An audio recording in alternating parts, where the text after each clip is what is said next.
It is exactly 8:55 a.m. Welcome back. This is News and Views on Salam Media. And our next guest is Sonny Morgan. He is a member of the South African Christians for Palestine. And we're going to talk to him about settler violence targeting Palestinian Christian families, in the West Bank. Now, this is not a new occurrence. It's happening all of the time, very sadly.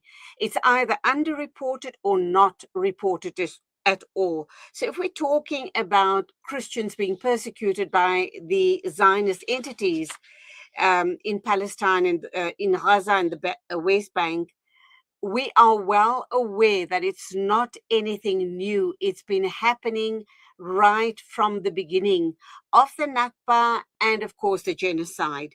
But once again, as I've said, underreported or not reported at all.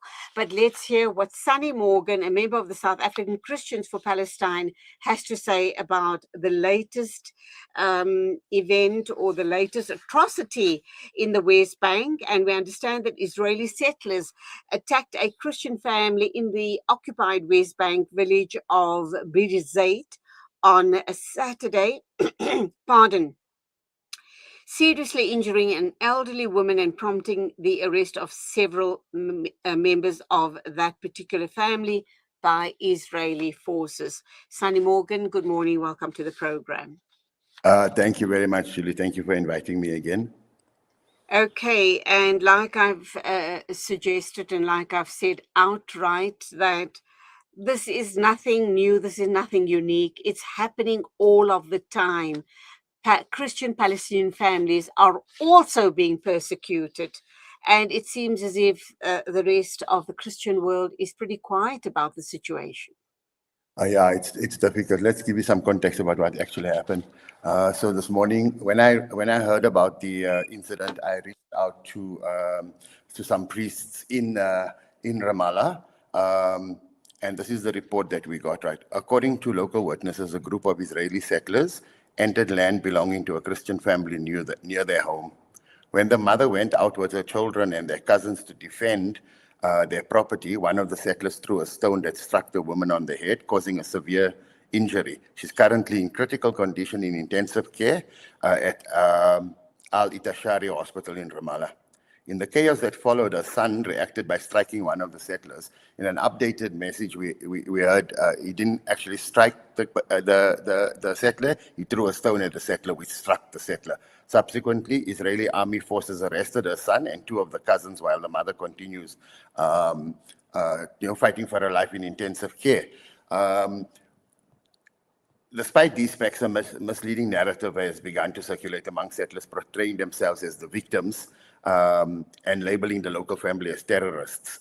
This systemic inversion of reality has unfortunately become familiar and only leads to further injustice. This is a Christian family, but what is happening does not only affect Christians. It affects all Palestinians, Christians and Muslims alike, and reveals how grave the deterioration of the situation in the West Bank has become. Violence carried out in the name of ideology or religion, particularly in a case under a distorted religious Zionism ideology, has now taken hold. What we have to confirm, Julie, is that obviously this is absolutely not new. The settlers just want to expel everybody from the land. The settlers are a threat to people who are legally on their land that they own, that has been in their families for generations, and land that they farm on a daily basis. So yeah, you are correct. It's not, first of all, widely reported because it's taken as if this is not happening in Gaza. Because it's happening on the West Bank, it's a little more quieter, but more and more people are speaking out about it. More importantly is this point that you made, is that not enough people are talking about it. And Christians don't have to talk about it because Christians are affected. Christians have to talk about it because their brothers and sisters, or in humanity, other human beings in an occupied land are being affected. And I like how when we talk to the Palestinians, they don't make the differentiation between Muslims and Christians. They always center the space around we are Palestinians, and what affects a Muslim family in Palestine or in Gaza or in the West Bank affects all of them together, and they are unified in their call that the problem is the occupation, the problem is Israel, and the problem are the settlers. And this is how we must contextualize what's happening there. Point taken. You actually are on point there. What also concerns me, Sunny, is up to this point in time, we do know that Gaza has all but been razed to the ground. And also many, many churches have been destroyed. We know that there's been countless of mosques that were blown to smithereens, but by the same token, churches as well. And Christianity, like Islam, always talks about churches and mosques being places of sanctity. You know, even in the First and Second World Wars, we know people sought refuge in churches in the Western world. And here, the Zionists have, you know, really, apart from decimating, they've desecrated these holy spaces. And the Western world and Western Christians are still totally silent on this matter. Yeah. This is the issue of Christian Zionism. So just like Zionism, when we talk about Zionism, we are not talking against Judaism. We are talking about this ideology of settler colonialist violence, and that's Zionism. When we talk about Christianity, we are not talking about Christian Zionism.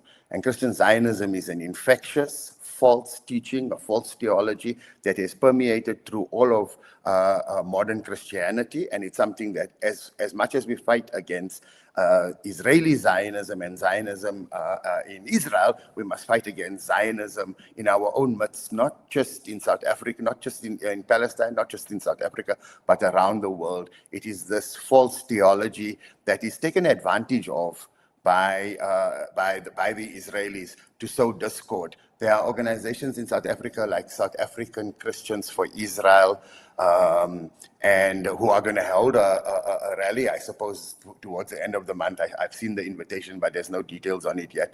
But it's like a save the date, where they want to promote this form of Christianity that is a fake Christianity. Christian Zionism is a threat, and we must address it wherever it is. And then we mustn't conflate Christian Zionism with the teachings of Jesus Christ. So let's understand, why would Christians then want to, kind of almost navigate to that space, Christian Zionism? Christianity has, up to recent times, been the number one religion in the world. And we do know that Islam is either overtaking or has overtaken the number of followers of a certain religion around the world. Is it because they see Islam and other religions as a threat, knowing that the Jewish, as I understand it, Jewish people globally only total about 1.5, that's 15 million people, whereas Christianity followers of Christianity are in probably around about the 1.2 or close to 2 billion. And so is Islam. How do we allow such a small minority of people to infiltrate our minds and make us let go of strongly held true beliefs, and really poison our minds and make us see things differently, to condition us in such a way that we can't distinguish between right and wrong? Yeah, this is the challenge that we face, right? So it's not a competition about who has the most followers. What it is about is what the other fundamental teachings, the fundamental teaching of Islam, the fundamental teachings of Christianity are issues about love, about compassion, about caring for the vulnerable, about having a personal relationship with God, about praying, about being a certain kind of intimacy with your religion. What we are facing is the influence of a movement about 150 years old, which is Zionism, and its implications for colonialism. Zionism is the thing that underpins the occupation of the Holy Land, underpins this message, And let's not forget that the Zionist movement are the most well-funded entity, perhaps on the planet, I'm going to say, in terms of having to protect this ideology, in terms of having to protect this false narrative. How we have allowed it to infiltrate our minds, I can't speak for the vast majority of people. I can speak for myself. I am reasonably well educated. I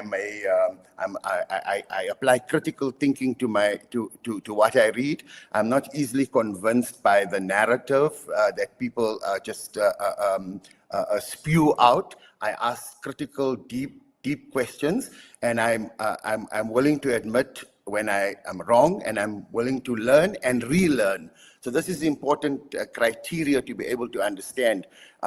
When Christian people read their Bible, a lot of them have a very, very superficial understanding of this concept called dispensationalism. It's probably the discussion for another full wider show, but dispensationalism says that the Jews are somehow exceptional in some way. And that's not a real teaching. That's a false teaching, and that is a misinterpretation about what the New Testament says.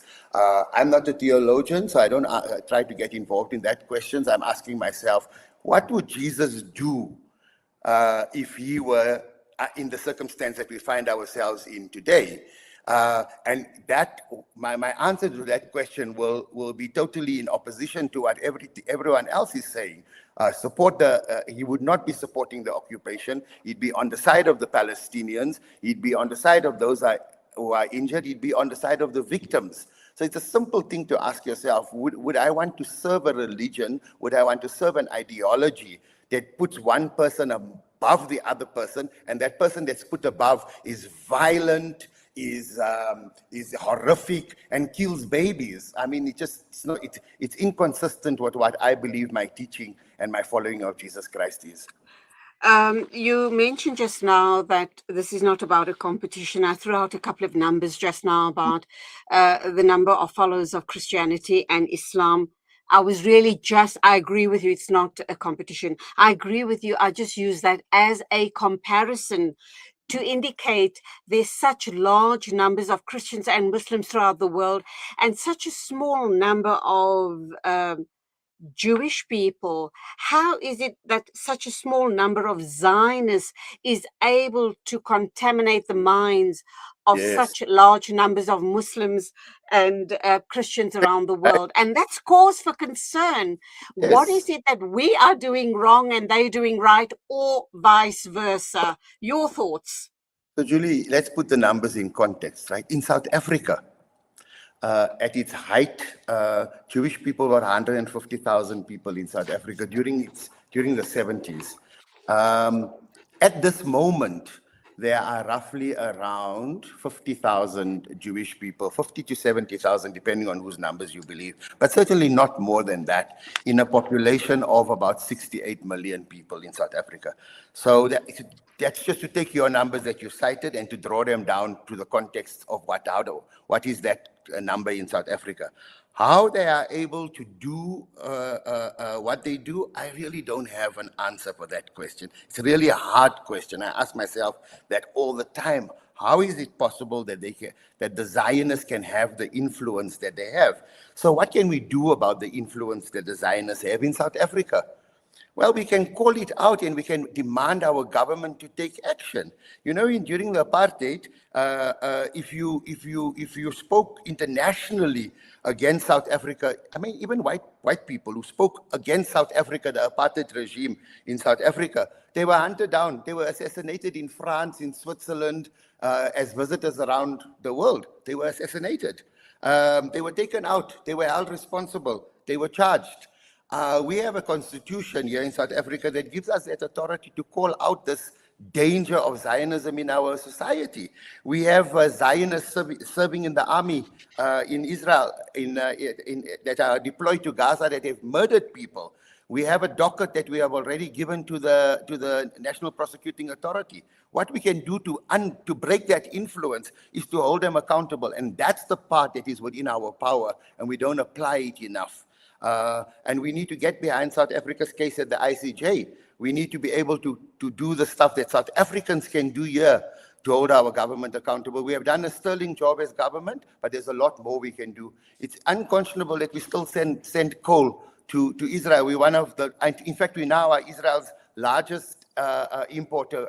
As exporters, they import the most coal from South Africa now that Colombia has stopped sending coal. So we need to be able to do ask those kind of questions. Why does every single listener on the show not support the BDS movement? I still have a situation where I go in and I boycott outside McDonald's, and I see friends of mine, Christians and Muslims, inside the McDonald's. I still see them wearing K-Way jackets.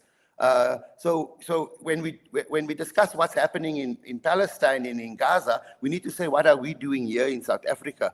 And we don't still pay enough attention to the BDS boycott. BDS is the biggest weapon that we have against Zionism, because that's what they understand. When economies fail because of the boycott, that's when we will have their attention.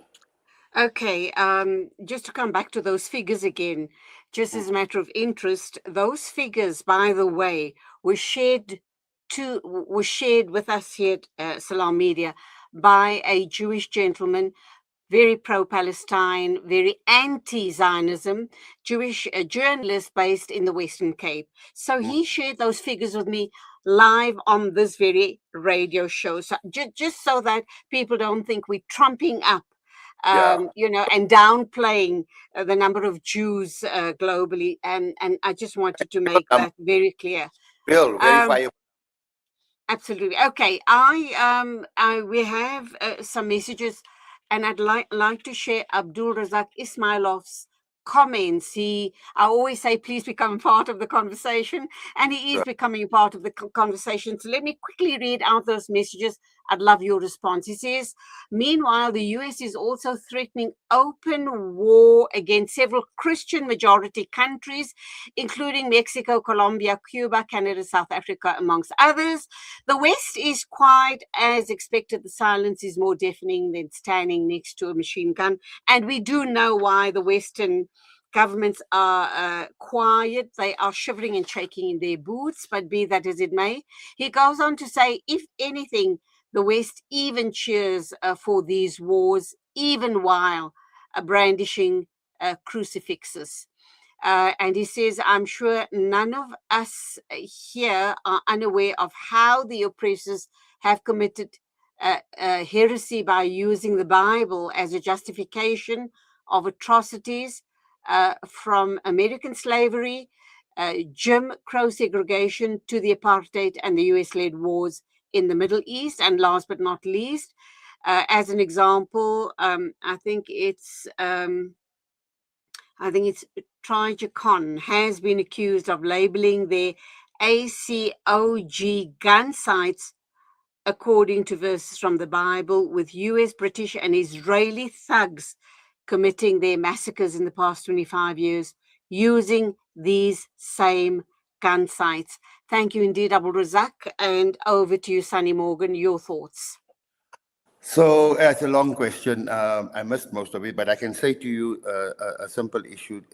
So when we look at the responses, yeah, all the countries mentioned are global South countries, right? We must also put into perspective that this issue of Western imperialism, Europe, the UK, and the United States together with their Zionist partner Israel, we call that's imperialism, colonialism, imperialism, and Western imperialism particularly. So everyone that doesn't fit that demographic, either white, Anglo-Saxon, global North-based, privileged, first world kind of, third world is what they used to refer to as.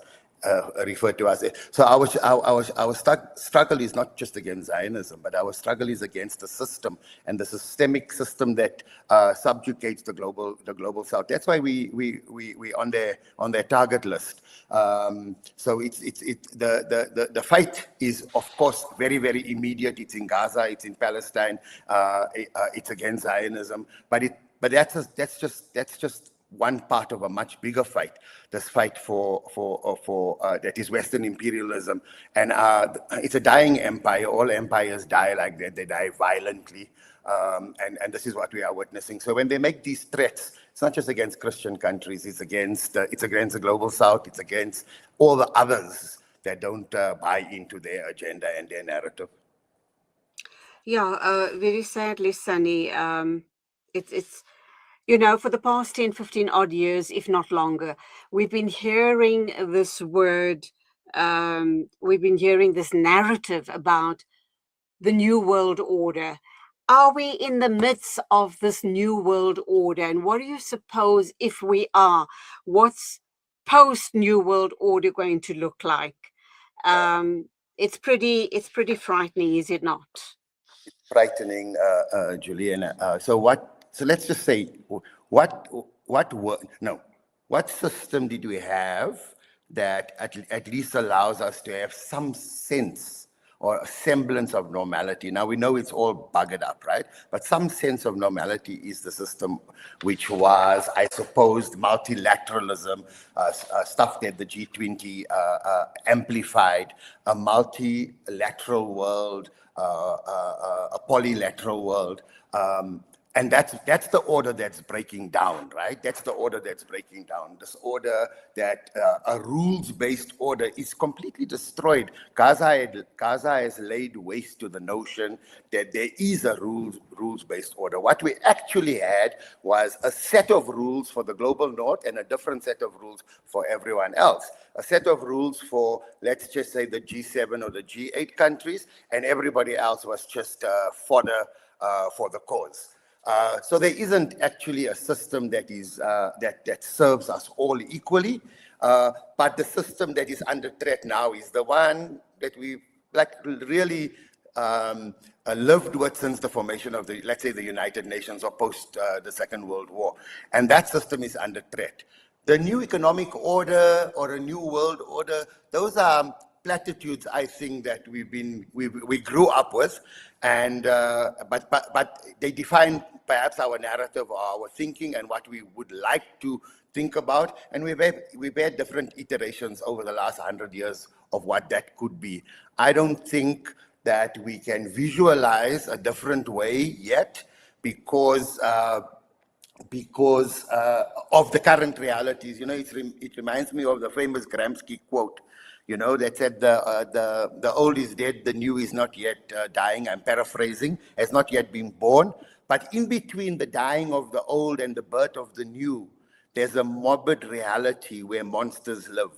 And I think that space. Absolutely. So the old is dying, the new has not been born, but we live in that space that Gramsci refers to as the interregnum, where this morbidity and these monsters live. And I think that's where we are now. Oh, I can't agree with you more. Sunny Morgan, always a pleasure talking to you. Thank you for your deep insights on this very horrific situation that we find ourselves in. And all I say is when, please God, when will governments wake up to the reality that we're living in? And it's a monstrous reality. Look forward to talking to you some more. Thank you for your thoughts. All the best and God bless. Jazakallah, Julie. Thank you. It is exactly 9:18 on News and Views on Salam Media, and a reminder that this hour of News and Views is brought to you by Africa Muslims Agencies. And in this hour as well, we will take a listen to the Fired Up series with Hafiz Imran Chunara. He is a personal excellence mentor and CEO of Africa Muslims Agency. So today, the topic is a strength taken to the extreme becomes a weakness. How profound isn't that? A strength taken to the extreme becomes a weakness. Alhamdulillah. So do listen out to that talk by Hafiz Imran Chunara, and that will be coming up a little later on in the show. Well, it's very difficult. I don't want to demean Afia's humanity in any way, but this is a woman who's suffered more than any other woman I've ever come across, any other person. And she is deeply traumatized, suffers from post-traumatic stress disorder of the most extreme type, and obviously can't get any meaningful treatment from the very people who tortured her. and who continue to abuse her. And FMC Carswell, possibly the worst prison I've ever been to in 41 years, where she's been raped and sexually assaulted. It's just disgusting. And I think every day that she spends in that awful place is another crime against her, which just adds impetus to what we're trying to do here to get her liberty.